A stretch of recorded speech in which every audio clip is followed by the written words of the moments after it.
Naku mga sangkay, mayroon pong kumakalat na tsismis ngayon, no, na sa 2026, mayroon daw pong ipapatumba di umano sa loob ng kulungan. So sino itong mga sangkay?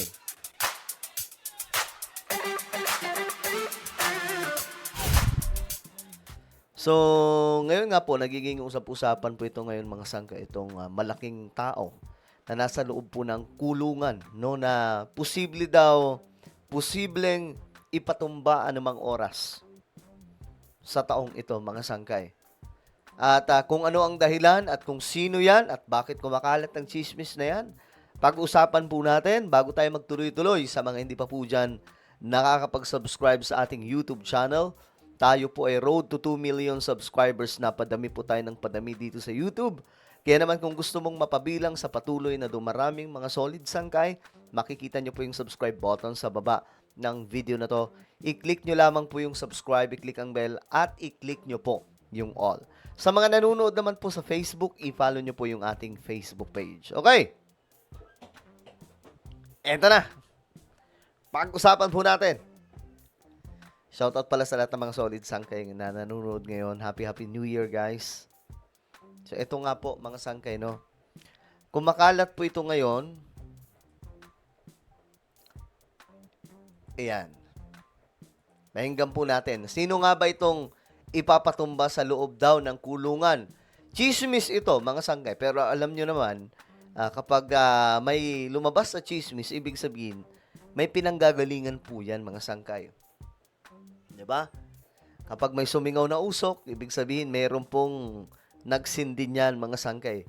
Ngayon, tingnan po natin, sino nga ba itong taong ipapatumba di umano sa loob ng kulungan? Okay, so mapagbantay tayo ha. Pangalawa, guys, ipanalangin natin at sa kay PBBM at sa DOJ at kay Ombudsman Remulla, pakibantayan niyo pong mabuti. Pakibantayan niyo pong mabuti si Caramil, no? Pakibantayan niyo po, talagang nanganganib na po ang kanyang buhay. So, si Caramil na tinatawag, mga sangkay, siya po ay si Ramil Madriaga. Siya po yung nagsasalita, mga sangkay, na sinasabi nga po niya, ayon po sa kanyang salaysay, no? Na kung saan mayroon pong notaryo, siya daw po ay isang bagman ng mga Duterte. So ngayon, mga sangkay, ito po yung tinutukoy nila. Ayon po di umano sa mga lumalabas sa chismis na ipapatumba daw sa loob ng kulungan bago pa pumutok yung malaking ebidensya na hawak daw po nito, mga sangkay. Nandoon daw po kasi sa cellphone nun. Hawak daw po yun ng korte. At kapag halimbawa, ilabas daw po ng korte yan, mga sangkay, pahintulutan, at tingnan po ang cellphone, doon daw po makikita lahat ng mga utos, pictures, at marami pa pong iba, mga sangkay. Sapagkat kung hindi po makukuhang pabalik or makukuhang pabalik ni Inday Sayad si Ram para hindi na bumaliktad sa kanya at hindi mag-witness, talaga pong ipapapatay po si Ram. Ayun. Yun yung lumalabas na chismis, mga sangkay, na itong si Ram nga daw po, ito sa Ramil Madriaga, ay tatayong witness against daw po kay Vice President Sara Duterte kasi may ihahain daw po na impeachment complaint na naman laban po kay VP Sara. Ngayon, itong si Madriaga, mga sangkay, yung isa sa malaking susi, di umano ayon po sa kanilang impormasyon, kasi dahil po sa malaking impluwensya nito at alam ang mga sekretong ginagawa ng pamilya Duterte, mga sangkay, especially kay VP Sara. Si Caramil, no? Si RM. Sigurado po yan. At may patong na po sa ulo niya na 5 milyon. 5 million ang patong sa ulo, mga sangkay. Sa loob ng kulungan, lahat ng mga nasa loob, mga pusakal po yan. Mga talaga yung bitukan yan, mga sangkay. Kayang-kaya nilang gawin, especially kapag ang pinag-uusapan ay napakalaking halaga, 5 million. So talagang papatol yung mga yan. Hindi pa, ito po, seryoso, 5 milyon ang patong kay Caramil para sa kanyang ulo. Kaya pakibantayan po ninyo siya. Maging si Richard. Itong dalawang R na ito, no? Sapagkat talagang dito po kinakabahan itong si Sayad. So, lahat po ay gagawin nila. No, sa pagpasok na ito ng January, gagawin nila ang lahat ng ito talagang na dapat may isa katuparan nila dahil talagang nauubos na ang kanilang pag-asa. Okay. So, yan ang plano. Itumba si Ramil. Kung napapanood nyo yung mga balita, mga sangkay, itong taong to, may nilabas nga po na salaysay. Na ito po ay nakanotaryo, mga sangkay, at ito po ay pinapatunayan niya na meron nga po siyang involvement. Kasi may mga pictures, di ba, na kumakalat.